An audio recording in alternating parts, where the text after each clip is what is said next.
Samueli wa kwanza mlango wa kwanza kuanzia fungu la kwanza. Palikuwa na mtu mmoja wa Rama Msufi wa nchi ya milima ya Efraimu, jina lake akiitwa Elkana mwana wa Yerohamu mwana wa Elihu mwana wa Tohu mwana wa Sufu Mwefraimu. Naye alikuwa na wake wawili, jina lake mmoja akiitwa Hana na jina lake wa pili aliitwa Penina. Naye huyo Penina alikuwa na watoto, lakini Hana hakuwa na watoto. Na mtu huyo alikuwa akikwea kutoka mjini kwake mwaka kwa mwaka ili kuabudu na kumtolea Bwana wa majeshi dhabihu katika Shilo. Na wale wana wawili wa Eli, Hofni na Finehasi, makuhani wa Bwana, walikuwako huko. Hata siku ile ilipofika, Elkana alipotoa dhabihu kumpa mkewe Penina sehemu, akawapa na watoto wake wote waume kwa wake sehemu zao. Lakini Hana humpa sehemu mara mbili, maana alimpenda Hana ingawa Bwana alikuwa amemfunga tumbo. Ila mwenzake humchokoza sana, hata kumsikitisha, kwa sababu Bwana alikuwa amemfunga tumbo. Tena mumewe akafanya hivyo mwaka kwa mwaka. Hapo yule mwanamke alipokwea kwenda nyumbani mwa Bwana, ndipo yule alipomchokoza. Basi kwa hiyo yeye akalia asile chakula. Elkana mumewe akamwambia, Hana, unalilia nini? Kwani huli chakula? Kwa nini moyo wako una huzuni? Je, mimi si bora kwako kuliko watoto 10? Ndipo Hana akainuka walipokwisha kula na kunywa huko Shilo. Naye Eli kuhani alikuwa akiketi kitini pake penye mwimo wa hekalu la Bwana. Naye huyo mwanamke alikuwa na uchungu rohoni mwake, akamwomba Bwana, akalia sana. Akaweka nadhiri akasema, Bwana wa majeshi, ikiwa wewe utaliangalia teso la mjakazi wako na kunikumbuka, wala usinisahau mimi mjakazi wako, na kunipa mimi mjakazi wako mtoto mume, ndipo mimi nitakapompa Bwana huyo mtoto siku zote za maisha yake, wala wembe hautamfikiria kichwani kamwe. Ikawa hapo alipodumu kuomba mbele za Bwana, Eli akamwangalia kinywa chake. Basi Hana alikuwa akinena moyoni mwake, midomo yake tu ilionekana kama anena, sauti yake isisikiwe. Kwa hiyo huyo Eli alidhani kuwa amelewa. Ndipo Eli akamwambia, je, utakuwa mlevi hata lini? Achilia mbali divai yako. Hana akajibu akasema, hasha bwana wangu, mimi ni mwanamke mwenye roho ya huzuni. Mimi sikunywa divai wala kileo, ila nimeimimina roho yangu mbele za Bwana. Usidhanie mjakazi wako kuwa ni mwanamke asiyefaa kitu, kwa kuwa katika wingi wa kuugua kwangu na kusikitika kwangu ndivyo nilivyonena hata sasa. Ndipo Eli akajibu akasema, enenda kwa amani, na Mungu wa Israeli akujalie haja yako uliyomwomba. Naye akasema, mjakazi wako na aone kibali machoni pako. Basi huyo mwanamke akaenda zake, naye akala chakula, na uso wake haukukunjamana tena. Hili ndilo neno la Bwana.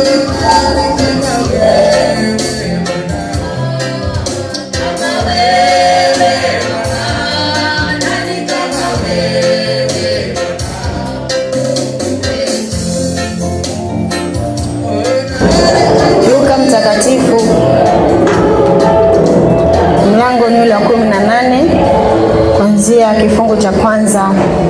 hadi 8. Akawaambia mfano wa kwamba imewapasa kumomba Mungu siku zote, wala wasikate tamaa. Akasema, palikuwa na kadhi katika mji fulani, hamchi Mungu wala hajali watu.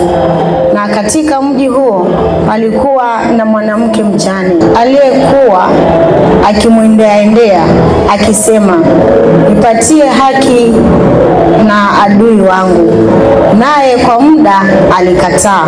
Halafu akasema moyoni mwake, ijapokuwa simchi Mungu wala sijali watu, lakini kwa kuwa mjane huyu anayeniudhi, nitampatia haki yake, asije akanichosha kwa kunijia daima. Bwana akasema, sikilizeni asemavyo yule kadhi dhalimu. Na Mungu je, hata wapatia haki wateule wake wanaomlilia mchana na usiku, naye ni mvumilivu kwao?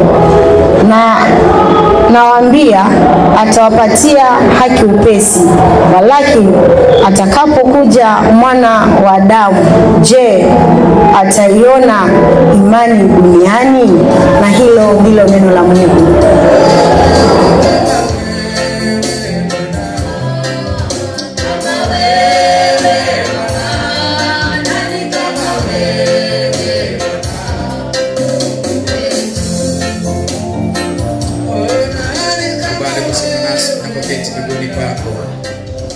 Na kusudi lako Bwana upate kulitimiza.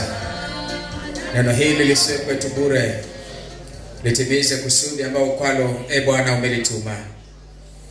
Mimi ni sauti yako, sema na moyo wangu, useme na watu wako hawa, na kusudi lako litimie. Bwana, tuketipa miguuni pako, thibitisha imani ndani yetu. Heshima na sifa zikurudie wewe uliye Mungu. Pokea sifa Bwana, kwa jina lako Yesu Mwokozi tumeomba na kuamini.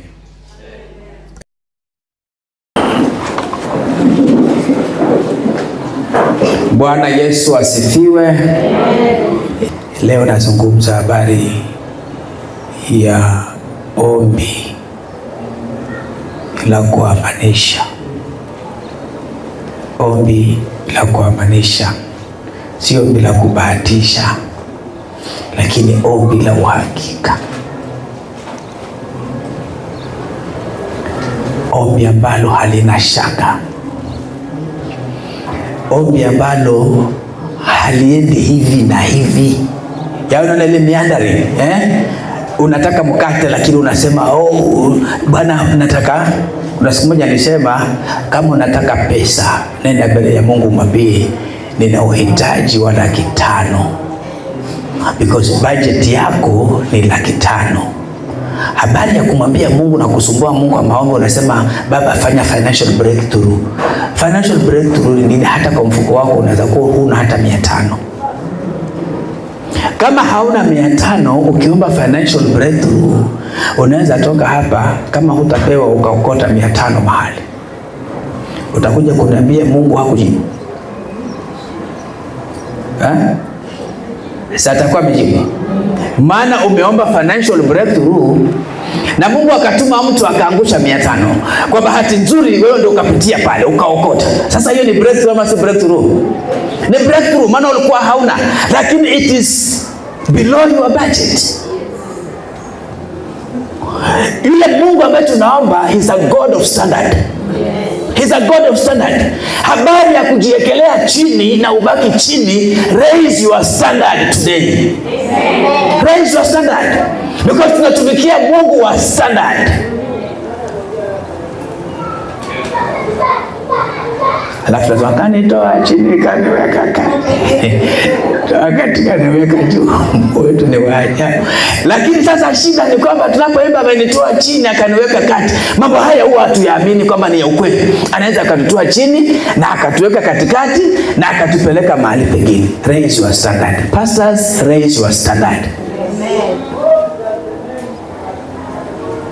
Unajua people sasa hivi ile mmevaa mko smart. katika level yenu mko smart. Unajua kila mtu ako smart na level yake. So mko smart. Mkiingia mahali mnaweza, kabla mtu awashukushuku, anaweza kusema na nyinyi ni watumishi. Why? Vile mmevaa. Mungekuja hapa na ragged jeans, hata niwaambie watu hapa kwamba hawa ni watumishi wa Bwana, wangekubali kweli? Lakini fomu imejipa. So raise your standard. Na kwa hivyo kile tunazungumza ni kwamba tunapoenda mbele za Mungu kuomba, we must be pretty sure what we are asking from God. Ya kwamba tuna uhakika. Hii habari ya kubahatisha, Bwana nifungulie milango. Kama ni milango ya huduma, sema ni milango ya huduma ifunguke. Kama ni milango ya kazi, iseme ni milango ya kazi yangu ifunguke. Kama ni milango unataka partnership, sema milango ya huyu jamaa na milango ya huyu dada ifunguke. Ndugu yangu, kuomba, ametaja maombi marefu, kuomba na kufungua macho. Kuna maombi mengine hazifungui macho.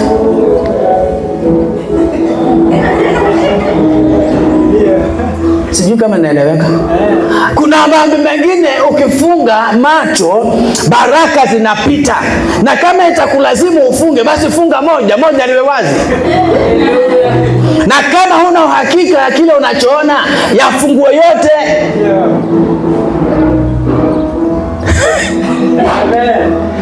Bwana Yesu asifiwe. Mwanamke Hana hakuwa na mtoto. Story ya Hana tumeisoma vizuri na tunaijua. Sitaki nipeane muktadha wa mambo haya, lakini Hana amekuwa amevunjwa moyo. He had been disappointed to the point of being physically sick and unable to eat. Amevunjika moyo kiasi kama anasema hii kejeli mpaka lini? Hii dhihaka mpaka lini? Wakati unafikia kiwango hicho, kuna mambo katika mwili hayafanyiki.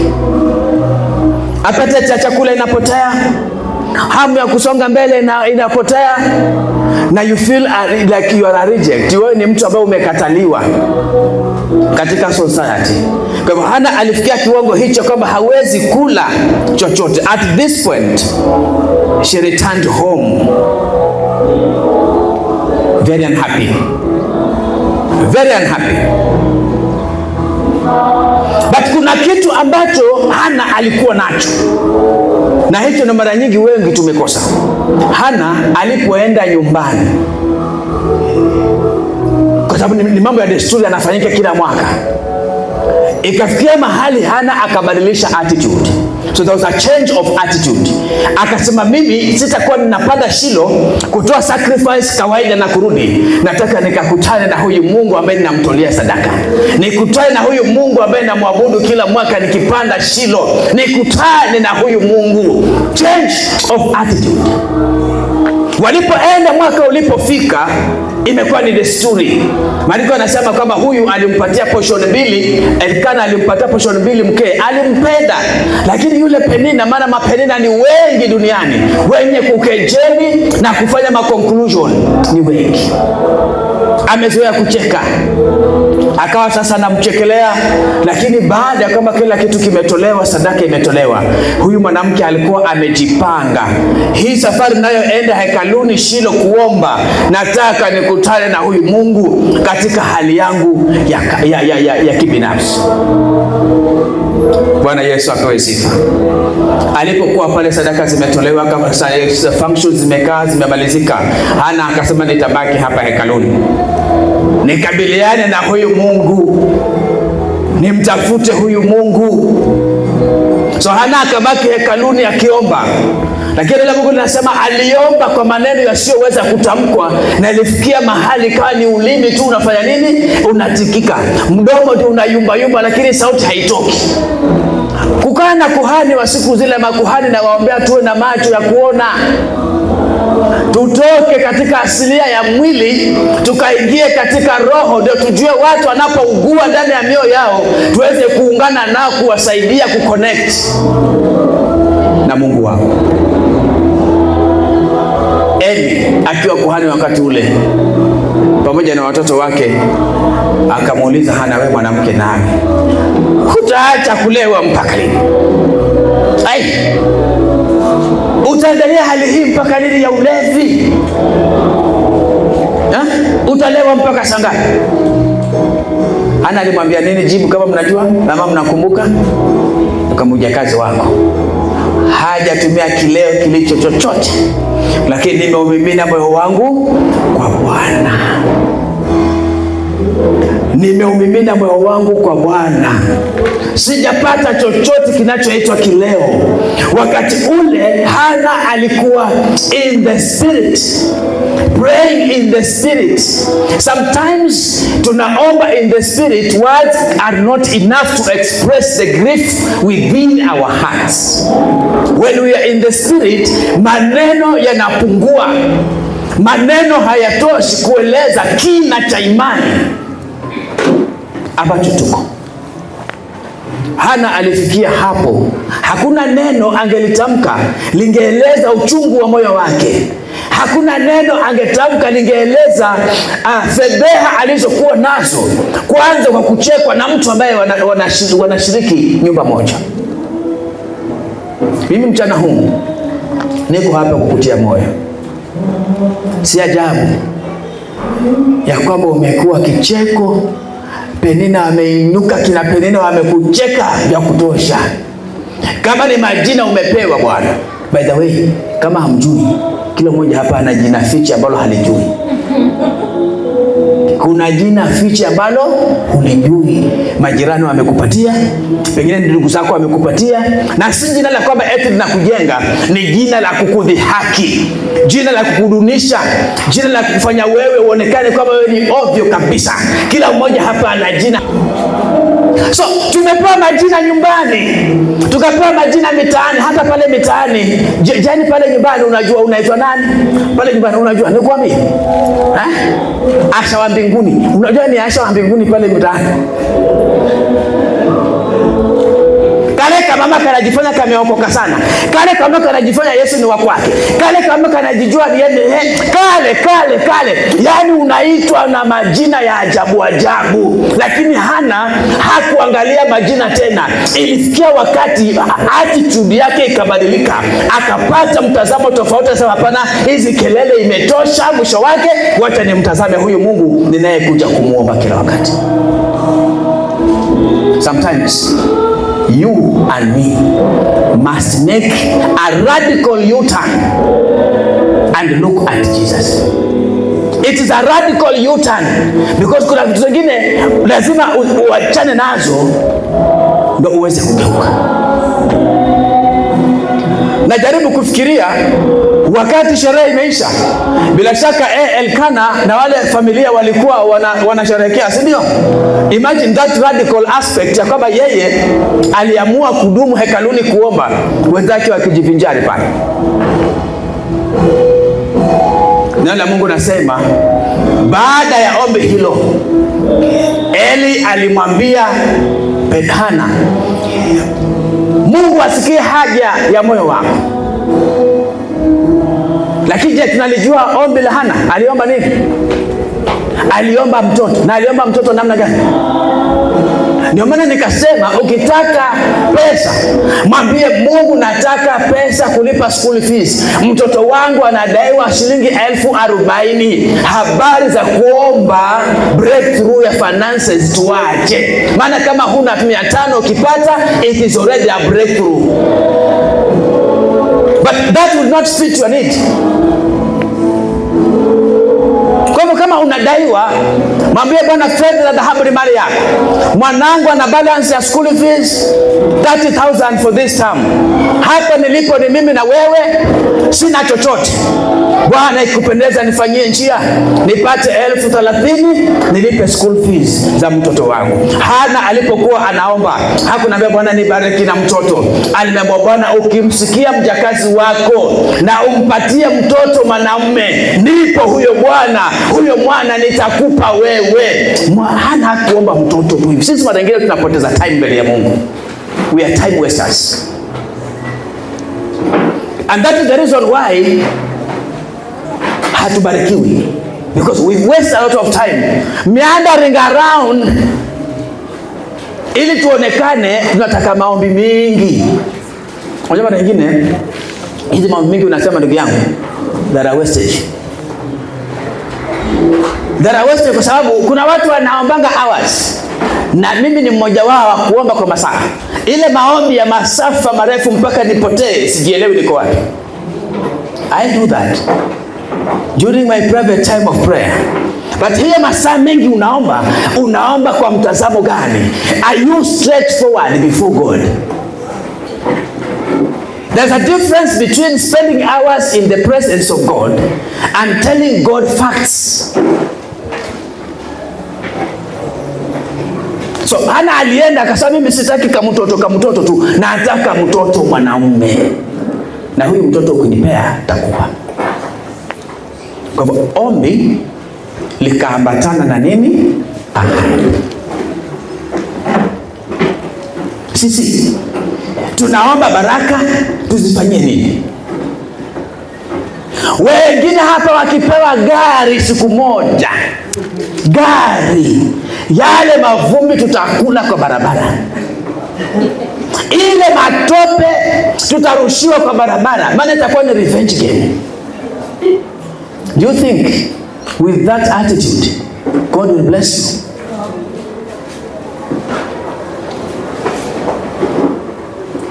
And that is why we may spend years in church without seeing the hand of God. Na tunaweza sema kama Mungu hayupo, lakini Mungu yupo sana. Maana kama anawabariki wengine, mbona sikubariki wewe?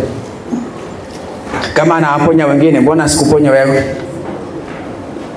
Kama anainua wengine, mbona sikuinue wewe? We are not asking God to bless us to prove to the world that we are blessed.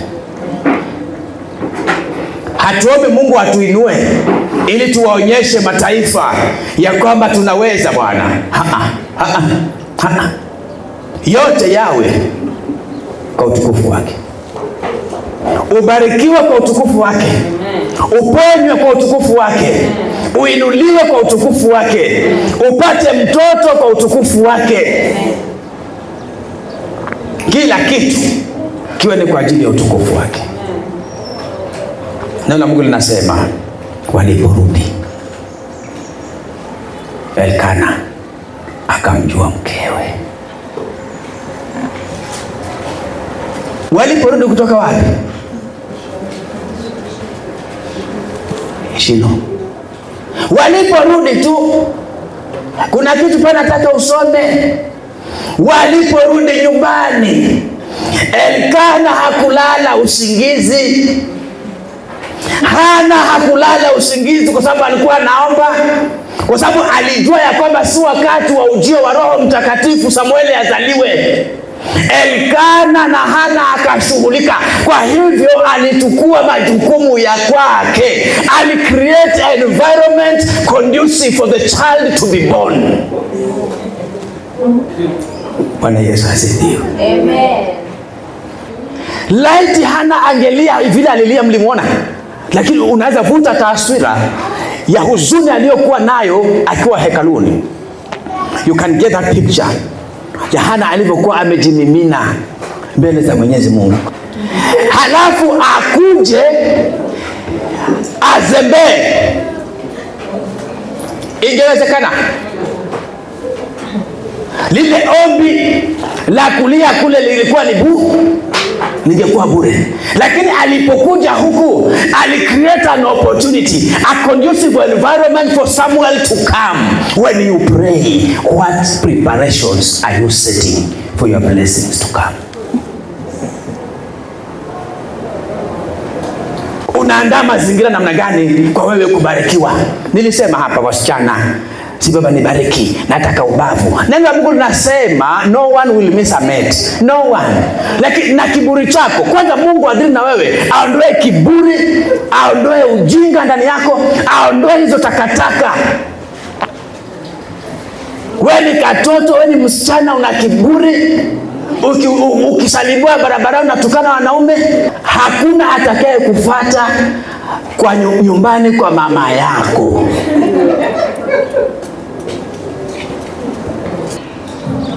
Lakini nisema ni haya. Na nasema haya kwa fedhehesha. Kama huwezi andaa mazingira ya mtoto kuzaliwa, atazaliwaje mtoto? Sawa, umeomba, sadaka umetoa, umejiachilia sana kwa Bwana, hata kwa machozi ukaomba. Lakini do you prepare the way for the coming of your Boaz? Do you prepare the way for the coming of your blessings? What are you doing? Unafanya nini? Mazingira yako unayawekaje? Hakuna mtu atakuheshimu usipoanza kujiheshimu wewe mwenyewe. Women today outside think that by walking naked they are attracting men. For us who are experienced sages in the community, tunajua ya kwamba cha thamani hufichwa. Any good treasure haiwezi wekwa juu. Utafutiwa mahali pazuri ikalindwa, maana ni kitu cha thamani. Lakini kama kinawekwa in the general public, ni kama zile vitu zinakanga kwa ofa. Na wewe juzi ni wachekeshe, nilienda nikanunua maziwa ya ofa mahali. A half of that carton ilikuwa imeoza. By the way, hakuna mtu amekwambia uende. Mimi nilijipeleka mwenyewe. Na kwa sababu niliona ni ofa, nikasema hii inaweza okolea mahali. Uhoroa beresha.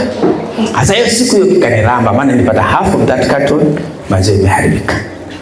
Umeona maziwa imefura kana kama ni katoto kapanya kamekufa. Hivyo ndivyo ilivyokuwa. Lakini ilikuwa ni nini? Ni offer. These offers sometimes zingine hazina value. So what are we doing? How are we positioning ourselves as Christians to receive the blessings of God? Tunajiweka namna gani? Na angalia mfano wa Hana alipokuja. Hakuvaa suti. Hakuvaa inaitwaje tight. I want to imagine how she was dressed.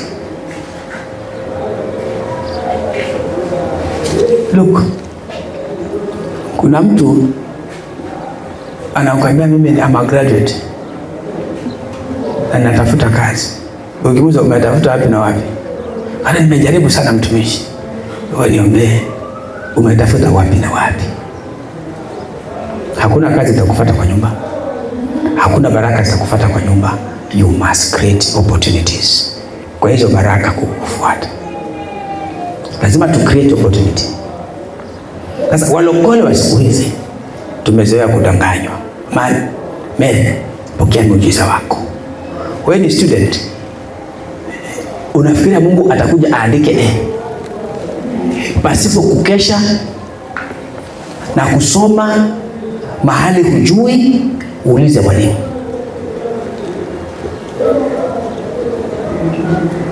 What opportunities? What is the environment we are creating?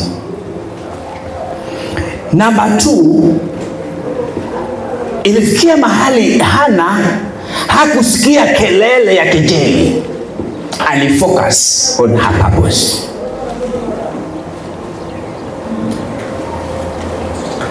Kwanza alipoomba, alipoenda nyumbani, kulikuwa na environment aliyoiandaa ya utayari wa yeye kupokea. Na environment ya kwanza ni ile ambayo aliifanya akiwa wapi? Hekaluni. Kujimimina kwa Bwana na change of attitude. So if you want to make it, change your attitude, change your mind, change your behavior, change how you are looking at things. Hautabaki wewe ukiwa ambassador wa umbea na masengenyo. Ambassador, yani you are representing the whole nation in terms of masengenyo na umbea. And then unatarajia watu, unatarajia mbingu ikubariki. Namna gani? Wewe ni ambassador. So moyo wa Hana aliumimina kwa Bwana. Maandalizi ya mioyo yetu kukutana na Mungu na kukutana na miujiza lazima tuyafanye. Unauandaaje moyo wako? Na baada ya kuandaa moyo, alipofika nyumbani akatake responsibility. Na si mtoto alipatikana. Nafikiria Samuel hakuzaliwa peke yake.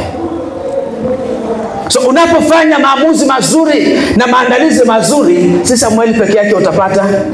Utaongezewa wa pili, utaongezewa wa tatu, utaongezewa hata nyingine. Mungu akibariki moja, anaanza kufungua avenues. So kuna muujiza mmoja Mungu akiufanya, anakufungulia zingine. You must be prepared. That was number 1. Number 2 nikasemaje? Hana hakusikiza kelele. Hakusema mimi Bwana nimedharauliwa vya kutosha, hapa nimefika, take my life. Alikuwa kama Batimayo. Watu alipomzima ndivyo alivyozidi kupiga kelele. Na akapiga kelele kikasikika na kikaeleweka.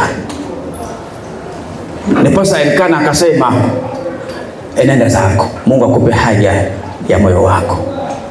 Usisikize mambo ya watu. Usisikize vile watu wanakwambia. Usisikilize mambo ya majirani. Jirani na wewe mlikutana hapa mjini. Hapa mjini kila mmoja alikuja kivyake. Hapa mjini kila mmoja amekuja kivyake. Na wacha mjini, hata nyumbani pozaliwa kila mmoja except wale waliozaliwa twins. Na tena mimi nafikiri kama nakosea nisamehe, sijawahi ona twins wote wakitoka pamoja. Kuna watoto wawili wamezaliwa double, yani double, ile double ya real, ya kama wakitoka wote kwa pamoja ni kama ni 2 minutes wote wameshatoka. Siku moja anakuja kwa majira yake. Mbona?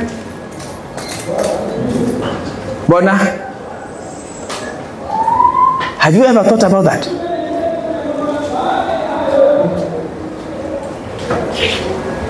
Sasa kila mmoja aidite Bwana. Tete. Kila mmoja avunie kapu lake. Nilienda Kericho, kule kuna majani chai, si ndio? Na nilikuwa nimeenda tu kuobserve. I'm a very good observer. Kana observe. Kila mmoja kwa line yake. Now they are very fast. Nikajaribu kujaribu. Siviwezi. Nimeanza na mtu hapa, all of a sudden na kukule, mimi bado niko hapa, hata sija move hata step. George kwa kapu lako bwana. Kaliacha. Kila mmoja na kazi yake. Watu wanaenda. Kila mmoja anafanya kazi akivunia kapu lake.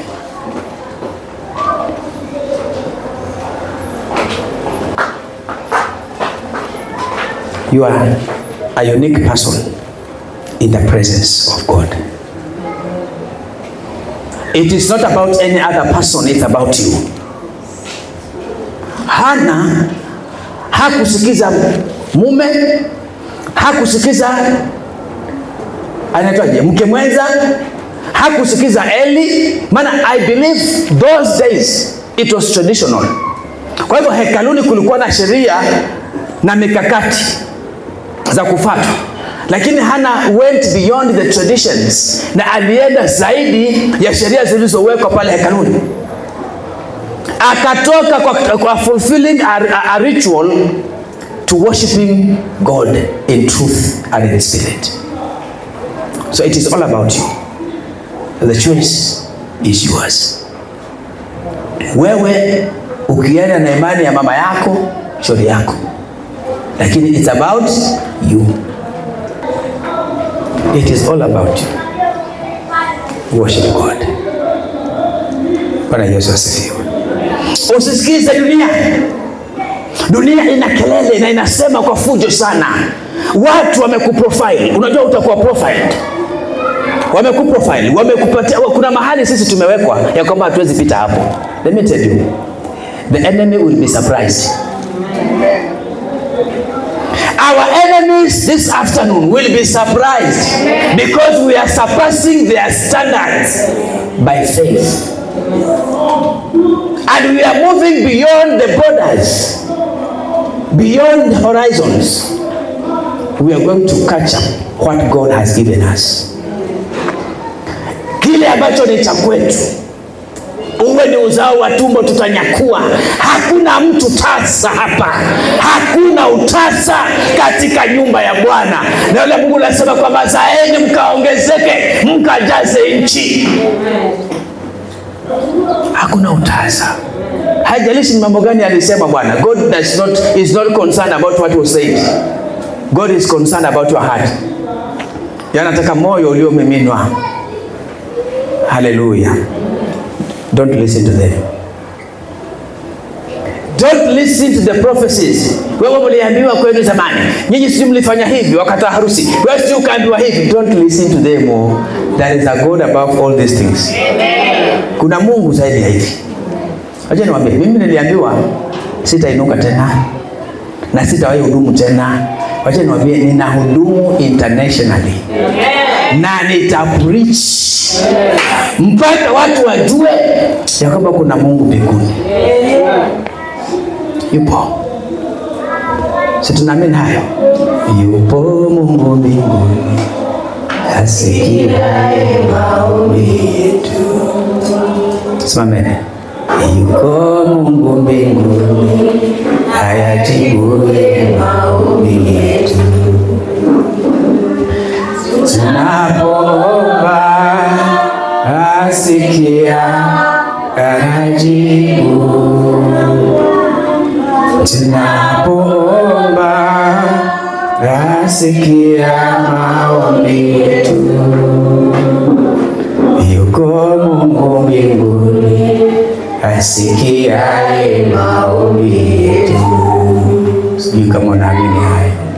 Yuko Mungu mbinguni, ayajibuye maombi yetu. Tunapoomba asikia, anajibu. Tunapoomba asikia maombi yetu. Sikia hiyo. Asikiaye maombi, ajibuye kwa moto. Bwana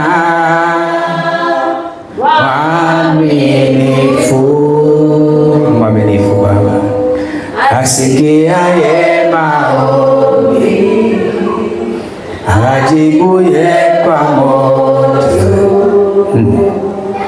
Bwana mwaminifu, asikiaye maombi, ajibuye kwa moto. Yesu, Bwana mwaminifu, asikiaye maombi, ajibuye kwa moto. Bwana mwaminifu. Amen. Bwana akubariki kutoka mbinguni. Bwana akuangazie nuru yake, atawanye giza mbele ya mapito yako. Uso wake uende pamoja nawe utokapo na uingiapo. Sauti zote za uovu zikazimwe, na sauti ya Mungu isikike ndani ya maisha yako. Bwana akuepushe na kila aina ya shari, aachilie mkono wa heri juu ya maisha yako. Mbingu ishirikiane na wewe kila uombapo, kuziangamiza na kuharibu kila kazi ya uovu kinyume na maisha yako. Bwana akujaze nguvu mchana huu wa leo. Bwana akushikilie kwenye mkono wake wa kuume, akupe mamlaka na nguvu za kuweza kushinda maovu. Bwana aondoe kila aina ya utasa katika maisha yako katika jina lake Yesu Kristo. Bwana afedheheshe na kuwafadhaisha maadui walioinuka kinyume na wewe. Bwana akazizime sauti za kejeli, na Mungu akuinue kiwango kingine cha imani anayemeza machoni pa watesi wako. Bwana akushikilie kwenye mkono wake ulio hodari. Bwana akaithibitisha imani ndani yako. Bwana akaachilia mkono wa baraka katika maisha yako mchana huu wa leo. Bwana akalifanya jambo jipya. Bwana akuondolee mateso, akuondolee huzuni, akuondolee dhiki, akuondolee mashaka, akuondolee hofu, aondoe kung'ang'ana, aondoe stagnation katika maisha yako. Roho za kukataliwa Bwana akaweze kuziondoa. Bwana aweze kufanya connection na your destiny helpers. May the Lord connect you to the right people who will help you to realize your God-given destiny in the mighty name of Jesus Christ. Bwana akuunganisha na watu. Bwana akaandae watu watakao kutetea. Watu wakazungumza kwa niaba yako. Watu watakwenda kushuhudia kwa niaba yako.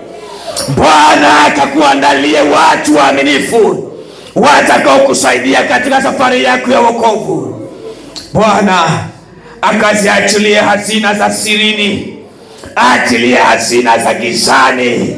Bwana akaachilie hazina za gizani kwa ajili yako. Kaskazini, magharibi na mashariki, vyote vishirikiane kukubariki. Maana Bwana ataita mataifa kwa sababu yako. Atawaita mataifa kwa ajili ya baraka zako. Bwana alisimamia agano lake la milele akaweze kulitimiza.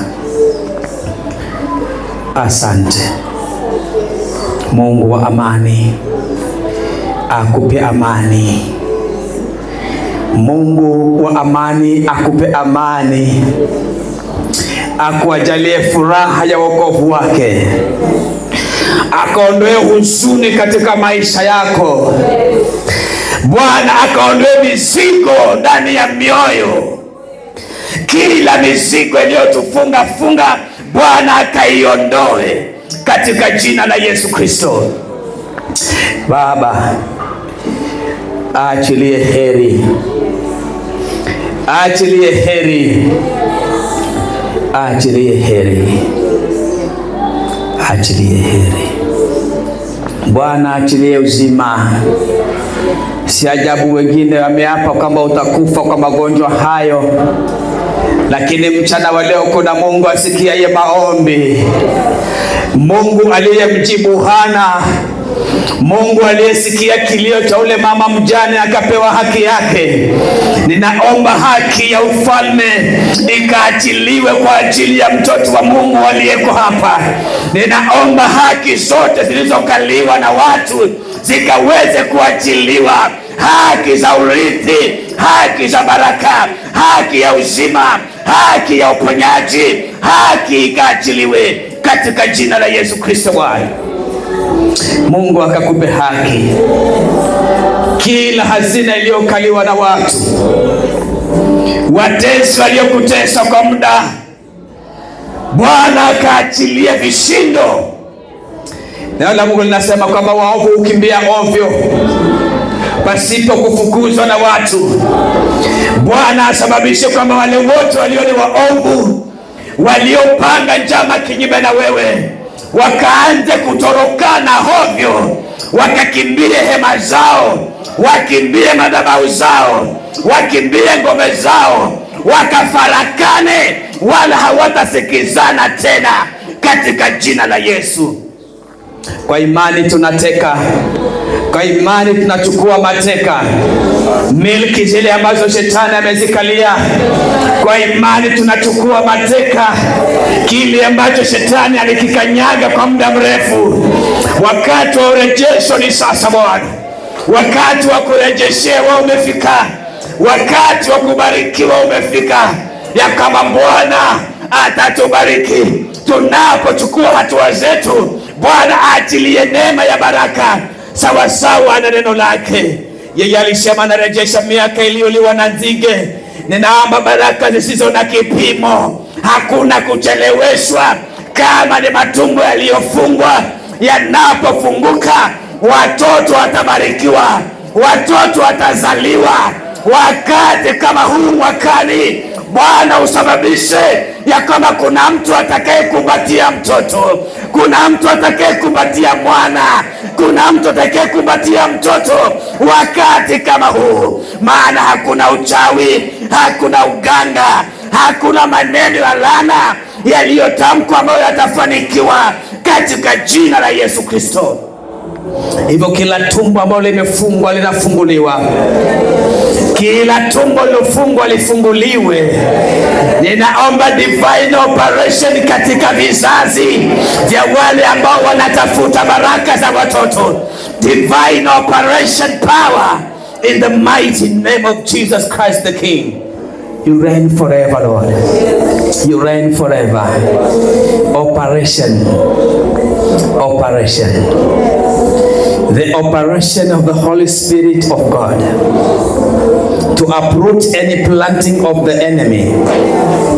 Vizazi vilivyokamatwa vikawekwa baharini, tunadai mchana huu wa leo kwa mamlaka ya jina la Yesu mwana wa Mungu ya kwamba vitarejeshwa, ya kwamba wanarejeshewa haki ya kupata watoto, wanarejeshewa haki ya uzazi, wanarejeshewa haki ya uzazi, wanarejeshewa. Ngome zinaanguka. Bwana angusha kila misingi, angusha ngome zote katika jina la Yesu. Baba asante. Wewe ni Mungu mwema. Wewe ni Mungu mwema Bwana. Bariki watoto wako hawa, uwatendee mema. Kuna watu wametafuta kazi, they are almost giving up. You are a covenant keeping God. As they take responsibility, making applications, visiting different offices, I pray that your favor will rest upon them today. May your favor locate them, oh God. And may your divine blessings locate each and every child called by your name. In the mighty name of Jesus, may the heavens release blessings today upon your servants who are here and those who are not here with us. We are speaking blessings wherever they are, God. Wale watakaosikia maombi haya hata kupitia kwa mitandao yetu ya kijamii, atakaye kuwa na nafasi ya kusikiliza, Bwana kusudia kumbariki mtu huyo, kusudia kukutana na haja ya moyo wake, kusudia ewe Bwana kukutana na yeye, maana hao pia ni wana wa Ibrahimu, wanahitaji baraka kutoka kwako. Kuna wale ambao they are just followers for the sake of following, wakitaka kujua how the ministry is progressing. You will also meet them and change their lives. No matter what they have planned against, one thing that I'm sure, you are a covenant keeper. You are a God who can change situations. Kila laana itageuka kuwa baraka kwa maisha yetu. Na ni kwamba Bwana hata wao utawatumia wakae wa injilisti ya huduma hii njema ambao Bwana umeanzisha ndani yetu. Hakuna kizuizi. And we declare this afternoon in our ministries we are unstoppable. We are marching ahead, taking over territories, taking over dominion and thrones, and Lord, overthrowing every power that is not from you, and asking that we shall plant your kingdom here in Mombasa and beyond. Redeemer, we pray that your power will be manifest in the mighty name of Jesus Christ and of the living God. As individuals, we are also taking over the heritage that are planned for us, O Lord. For Lord, we know wewe ni Mungu uliye na mpango mzuri kutupa matumaini wakati wetu wa mwisho. Hivyo kilicho chetu tunanyakua. Tunapofanya biashara zetu utubariki. Tunapokuwa katika kazi zetu mahali tumeajiriwa utubariki. Hata tunapokuwa majumbani mwetu na kufanya kazi zetu nyumbani, Bwana tubarikiwe. Kuna wale ambao wanafanya kazi hawaoni faida ya pesa, tunawaambia kwamba fedha zao zikawafae. Ondoa roho ya utawanyaji pesa, ondoa roho ya umaskini inaokuja kupitia kwa magonjwa, inaokuja kupitia kwa njia yoyote ile Bwana. Hizo maroho tunazikemea mchana wa leo katika jina la Yesu Kristo mfalme wa Nazareti, na tunakuomba Bwana ukasimame kuwabariki watoto wako. Asante, wewe ni mwema. Sifa nakupa, heshima na kurudishia. Nimeutenda wajibu kama mtumwa, sistahili sasa kugusa utukufu ni wako. Ninashuka Bwana, wewe inuliwa. Ninapungua Kristo, kubali kuongezeka. Hata unapoponya mtu hapa, unapobariki mtu, maana na imani na wewe kama kuna mtu umembariki, kuna mtu ambaye unamuinua kiwango kingine, heshima ni zako.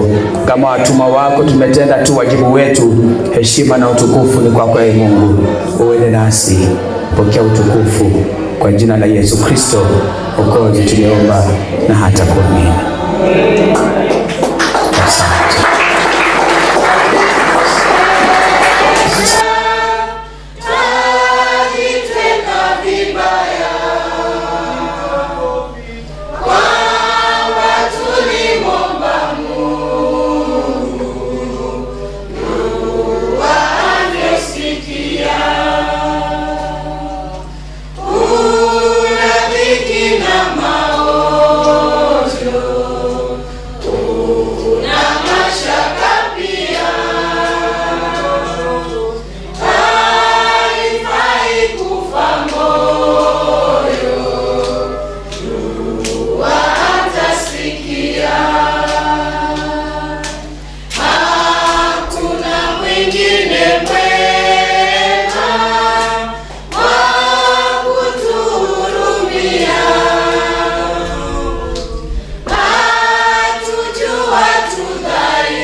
Oh